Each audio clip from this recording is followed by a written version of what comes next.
তারাপীঠ মন্দিরের পিছনে রয়েছে এমন এক ইতিহাস যা জানলে আপনার গায়ে লোম খাড়া হয়ে যাবে। কিভাবে তৈরি হলো এই তারাপীঠ মন্দির, কেই বা করলো এই মন্দিরের প্রতিস্থাপন, আর কেনই বা এই মন্দিরের নাম হলো তারাপীঠ, এই সব কিছু নিয়ে থাকছে আজকের ভিডিও। তাহলে চলুন শুরু করা যাক। তার আগে চ্যানেলে নতুন হয়ে থাকলে সাবস্ক্রাইব করে নেবেন। তারাপীঠ সম্বন্ধে জানতে গেলে আগে আমাদের সতীপীঠ সম্বন্ধে জানতে হবে। পুরাণ মতে আজ থেকে বহুকাল আগে দেবী সতী তার পিতা দক্ষের অমতে দেবাদিদেব মহাদেবকে বিবাহ করেন। মহাদেবকে নিজের জামাতা হিসেবে রাজা দক্ষ মেনে নিতে পারেননি।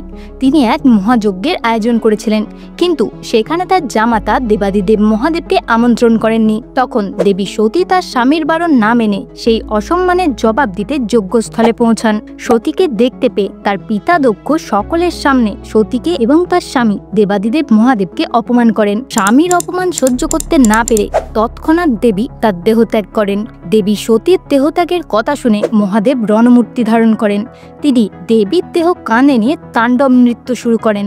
তার তাণ্ডব নৃত্য জগৎ সংসারে প্রলয় নেমে আসে, ত্রিলোকের ভারসাম্য নষ্ট হয়। তখন দেবাদিদেব মহাদেবকে শান্ত করতে ভগবান বিষ্ণু তার সুদর্শন চক্র দিয়ে দেবী সতীর দেহকে 51টি খণ্ডে বিভক্ত করেন। সেই প্রত্যেকটি খণ্ড পৃথিবীর যে যে স্থানে গিয়ে পড়ে সেখানেই তৈরি হয় এক একটি শক্তিপীঠ। এই শক্তিপীঠের মধ্যে অন্যতম হল বীরভূমে অবস্থিত তারাপীঠ। তারাপীঠ ছাড়াও নলহাটি, অট্টহাঁস, কামাখ্যা, ত্রিপুরেশ্বরী মন্দিরের মতো বিভিন্ন স্থানে মোট 51টি শক্তিপীঠ রয়েছে। পুরাণ মতে সতীর নয়নতারা বীরভূমের রামপুরহাটের কাছে এই অঞ্চলে এসে পড়ে, আর এখানে তৈরি হয় দেবীর একটি শক্তিপীঠ তারাপীঠ। এখানে দেবী মা তারা রূপে পূজিত হন। এই তারামায়ের মন্দির প্রতিষ্ঠা নিয়ে বিভিন্ন গল্প প্রচলিত রয়েছে। এতক্ষণ যে গল্পটি আপনাদের বললাম সেটি এর প্রথমাংশ। এবার তার পরের অংশটি আপনাদের বলি। সেই ঘটনার পর বহুকাল অতিবাহিত হয়েছে। তেমনি আর এক মায়াবী শুক্লা চতুর্দশীর রাতে জয়দত্ত নামের এক বণিক এই দ্বারকা নদের ওপর দিয়ে প্রচুর ধন সম্পদ নিয়ে যাচ্ছিলেন। চলার পথে অসুস্থতায় মৃত্যু হলো তার একমাত্র পুত্রের। বাড়ি ফিরে ছেলের অন্ত্যেষ্টিকর্মে স্থির করে তিনি মাঝিদের বললেন পুত্রের দেহটাকে ভালো করে ঘি মাখিয়ে রাখতে, তাতে পচন ধরবে না। এইদিকে সন্ধ্যা নেমেছে, রাত্রিটা তাই পথেই বিশ্রাম নিতে হবে। চলতে চলতে তাই থামলেন এক বিশাল জঙ্গলের পাশে। স্থানটির নাম চণ্ডীপুর। রাতে ঘুম নেই জয়দত্তের। মৃত ছেলের দেহ আঁকড়ে রাত জাগছেন তিনি। সেই সময় এক কুমারী মেয়ে নৌকার কাছে এসে দাঁড়ালেন। তার কালো রূপে যেন আলো ছিটকে পড়ছে। রাত্রির আকাশ জুড়ে অপূর্ব এক জ্যোতি। অসামান্য সুন্দর সেই মেয়েটি জয়দত্তকে জিজ্ঞাসা করলেন, এত নৌকা ভরে কি নিয়ে চলেছ? পুত্র শোকে জয়দত্তের মন ভারাক্রান্ত ছিল, তাই রাগান্বিত স্বরে তিনি মেয়েটিকে বললেন, ছাই আছে। সে কথা শুনে মেয়েটি আচ্ছা বলে চলে যায়। কিছুক্ষণ পর জয়দত্ত দেখলেন তার নৌকায় সমস্ত বাণিজ্য সামগ্রী এবং অর্থ পুড়ে ছাইতে পরিণত হয়েছে। এদিকে বহু পথ এসে মাঝিরা ক্ষুধার্ত এবং ক্লান্ত হয়ে পড়েছিল। তারা রাঁধতে বসলেন। তাদের কাছে ছিল কিছু শোল মাছ, কিন্তু তাদের মনিবের পুত্র আজ গত হয়েছে। তার নিথর দেহ পড়ে আছে নৌকার ওপর। এমন সময় মাছগুলো খাওয়াটা মোটেই ঠিক হবে না। এই ভেবে সেই মৃত মাছগুলোকে পাশেই এক কুণ্ডের জলে ফেলে দেয়। কিন্তু জলের সংস্পর্শে আসতেই কোনো এক অলৌকিক ক্ষমতা বলে সেই মৃত মাছগুলি জীবিত হয়ে ওঠে। মাঝিরা এই ঘটনার কথা এসে জয়দত্তকে বলেন। তখন জয়দত্ত বুঝতে পারেন মায়ের লীলা। জয়দত্তের মনে পড়ল সেই আগের রাতের কথা, সেই মেয়েটির কথা। পুত্র শোকে কাতর হয়ে বারবার তিনি বলতে লাগলেন, মাগো দেখা দে, কে তুই মাগো? আমাকে একবার দেখা দে, আমায় ক্ষমা কর মা, আমার সন্তানকে বাঁচিয়ে দে। সেদিন রাত্রে স্বপ্নের মধ্যে ফিরে এলেন সেই মেয়েটি। মেয়েটি তাকে বললেন কুণ্ডের জল তার ছেলের গায়ে ছিটিয়ে দিলেই সে বেঁচে উঠবে। সকালে জয়দত্ত তার হারানো সম্পদ ফিরে পেলেন এবং বৈশিষ্ট্য কুণ্ডের জল ছেলের গায়ে ছেটাতেই ছেলে তারা তারা বলে বেঁচে উঠলেন। ছেলের মুখে তারার নাম শুনে বিস্মৃত জয়দত্ত বুঝতে পারলেন দেবীর অলৌকিক কৃপার কথা। এরপর তিনি হন্যি হয়ে মাকে খুঁজেছিলেন। মা তাকে রাত্রে স্বপ্নে দেখা দিলেন সর্ববেষ্টিতা নীলপদ্ম শোভিতা ত্রিনয়নী রূপে। তিনি তাকে বললেন শ্মশানে এক শ্বেত শিমুল বৃক্ষের নিচে ঋষি বশিষ্ঠের স্থাপন করা মূর্তি আছে, সেই মূর্তি এনে একটি মন্দির স্থাপনা করতে। মা আবারও প্রকাশ্যে এলেন। স্থাপিত হলো তার মন্দির, আর এই কুণ্ডই হলো তারাপীঠের সেই জীবৎকুণ্ড। কেন এখানকার দেবী তারা নামে পরিচিত হলেন তা নিয়ে আছে পুরাণের এক কাহিনী। সমুদ্র মন্থনে ওঠা বিষ পান করে শিব হয়ে উঠলেন নীলকণ্ঠ। বিষে জর্জরিত তিনি। সেই যন্ত্রণা থেকে কিভাবে শিব মুক্তি পাবেন? সব দেবদেবীরা মিলে তারার কাছে গিয়ে বললেন শিবকে করল মুক্ত করতে। দেবী তারা তখন শিবকে আপন সন্তানের মতো কোলে নিয়ে আপন স্তন থেকে অমৃত পান করাতে লাগলেন। সেই অমৃত পান করে শিবের বিষ জ্বালা দূর হলো। সেই থেকে দেবীর নাম হলো তারিণী। তিনি শিবকে তাড়ন করেছেন, এই বিশ্বকেও তিনিই তাড়ন করেন, তাই তারিণী থেকেই তারা নামের সৃষ্টি। লোকমুখে প্রচারিত আরও একটি কাহিনী অনুসারে জানা যায়, বশিষ্ঠ মুনি এখানে তারা দেবীর তপস্যা করেছিলেন, কিন্তু তিনি ব্যর্থ হন। তখন তিনি তিব্বতে গিয়ে বিষ্ণুর আরেক অবতার বুদ্ধের সাথে সাক্ষাৎ করেন। বুদ্ধ তাকে মদ ও মাংস উৎসর্গ করে দেবী তারার পুজো করতে বলেন। এই সময় বুদ্ধ ধ্যানযোগে জানতে পারেন মন্দিরে তারামূর্তি প্রতিষ্ঠা করে পুজো করার আদর্শ স্থান হলো তারাপীঠ। বুদ্ধের উপদেশক্রমে বশিষ্ঠ তারাপীঠে এসে 3 লক্ষবার তারা মন্ত্র জপ করেন।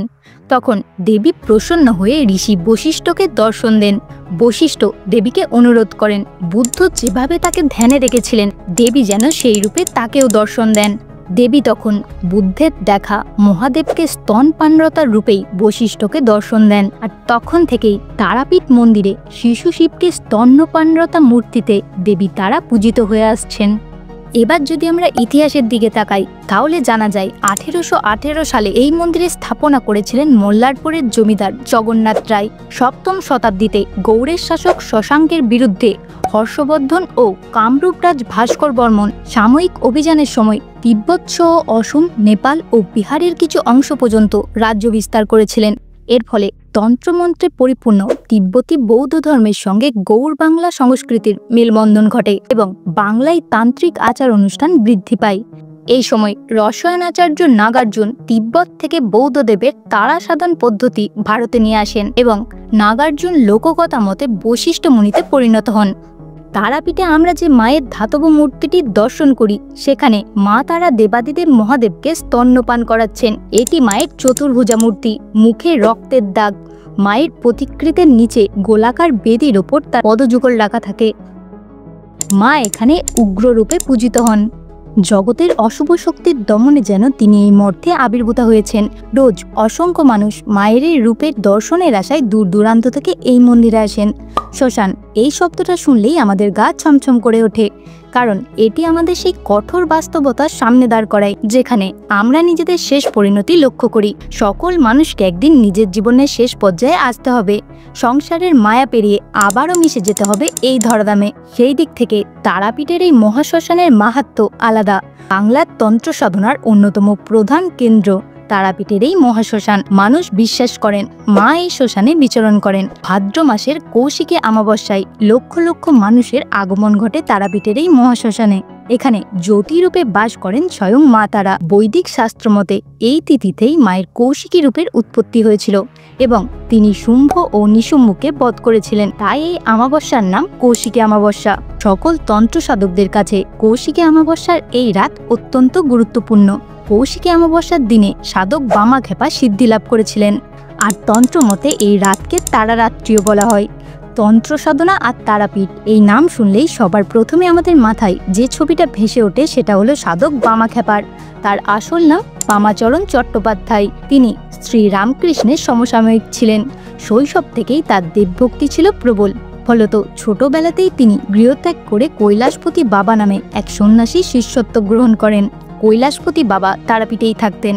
বামা তারাপীঠেই দ্বারকা নদের তীরে তার যোগ ও তন্ত্র সাধনা শুরু করেন। ক্রমেই তিনি হয়ে ওঠেন তারাপীঠের অন্যতম ধর্মীয় ব্যক্তিত্ব। ভক্তরা বিশ্বাস করতেন তার মধ্যে কিছু অলৌকিক ক্ষমতা রয়েছে, তাই তারা নিজেদের বিশ্বাসের ওপর ভর করে নিজেদের রোগ নিরাময় ও অন্যান্য প্রয়োজনে বামার কাছে আসতেন বারংবার। বামা মন্দিরের নিয়মকানুন কিছুই মানতেন না, এমনকি তিনি দেবতাদের থালা থেকে নৈবেদ্য তুলে নিজেই খেয়ে নিতেন। আর তার এই কাজকর্মের জন্য মানুষ তাকে নাম দিয়েছিলেন বামাখ্যাপা। কথিত আছে নাটোরের মহারানী স্বপ্নে দেবী তারার থেকে আদেশ পেয়েছিলেন যে দেবীপুত্র বামাখ্যাপাকে যেন তার আগে খাওয়ানো হয়, আর তারপর থেকে মন্দিরে পুজোর আগে বামাখ্যাপাকে নৈবেদ্য প্রদান করা হতো। আমরা মা তারার ওপর বামা শুয়ে আছে এমন একটি ছবি প্রায় দেখতে পাই। কথিত আছে দেবী তারা ভয়ঙ্কর বেশে বামাখ্যাপাকে দর্শন দিয়েছিলেন এবং পরে মাতৃবেশে তাকে কোলেও তুলে নিয়েছিলেন, আর এই জন্যই বামাখ্যাপা মা তারাকে বড়মা বলে ডাকতেন। তারাপীঠের মহাশ্মশানে সাধক বামাখ্যাপা পঞ্চমুণ্ডের আসনে বসে সাধনা করতেন। কথিত আছে এখানে বসে বহু যুগ পূর্বে দেবীকে তুষ্ট করে তারাপীঠকে সিদ্ধপীঠে পরিণত করেছিলেন ঋষি বশিষ্ঠ, আর সেই আসন আজও সেখানেই রয়েছে। সাধক বামাখ্যাপা এই আসনটিকে পুনরায় আবিষ্কার করেছিলেন এবং মহাশ্মশানের শ্বেতশিমুল বৃক্ষের নিচে এই আসনে বসে তিনি সিদ্ধি লাভ করেছিলেন। ভক্তিভাবের আধার এই তারাপীঠ আজ বিভিন্ন কারণে তার ঐতিহ্যকে হারাতে বসেছে। তো কেমন লাগলো আপনাদের তারাপীঠের এই ইতিহাস সম্বন্ধে জেনে আমাকে কমেন্টে জানাতে ভুলবেন না। আর ভিডিওটা ভালো লাগলে একটা লাইক করে চ্যানেলটা সাবস্ক্রাইব করে নেবেন। দেখা হচ্ছে আবার পরের একটা ভিডিওতে, ততক্ষণের জন্য টাটা।